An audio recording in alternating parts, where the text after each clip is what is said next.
So the Galaxy Note 3 is a big phone. While plenty of people might love a big phone, there's one undeniable fact about its usage. Using it with one hand is just not that easy. Samsung wanted to try making life easier for us, and I'm going to show you what that is all about. It's Joshua Vergara from Android Authority. What's going on, everybody? And this is your feature focus on the Note 3's one-handed operation. Nestled somewhat deep in the settings is a new selection under controls called one-handed operation. No, it doesn't magically shrink your large Galaxy Note 3 to a more manageable size, but it gets kinda close. I'll get to that in a bit though. You get a slew of options for a number of applications, and for specific tasks that you have to get done, a few are actually really handy. Essentially, a number of controls are shrunken down and moved over to the side. An arrow allows you to move it over depending on which hand you're using. This is true for the unlock pattern, so you can unlock your phone easier when you need it and you're otherwise preoccupied. And then you have the calculator, perhaps for when you're trying to figure out the tip at a restaurant. The keyboard, which is pretty practical and can be further taken advantage of if you use the built-in swiping.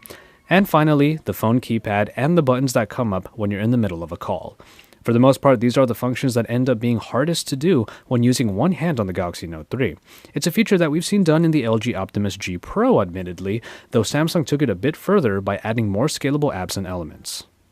But you know what? They didn't stop there.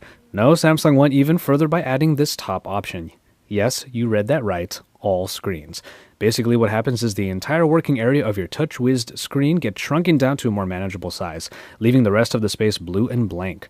The way you do this is by using a new swipe command. Swipe from one side to the screen and then right back. If it's in your right hand, swipe left, then right, and of course vice versa.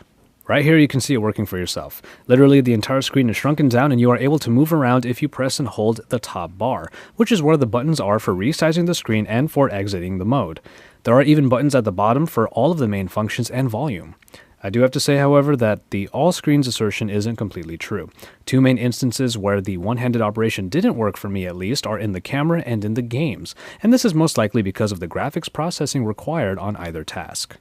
Honestly, while its usefulness is hard to deny for people who really can't spare that extra hand, I don't find myself using this all that often. Not only does the Note 3 really kind of require two-handed usage just in its nature, I personally just don't like the blank space that is created by it.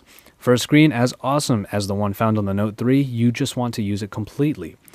The keyboard option is definitely the most practical of the options, perhaps next to the phone keypad and maybe the unlock pattern, but otherwise, I like to keep everything the way it was meant to be viewed on this 5.7-inch screen.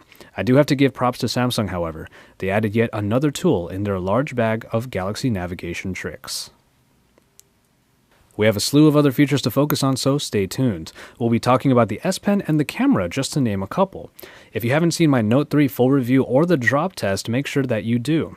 And stay tuned to Android Authority because we're your source for all things Android.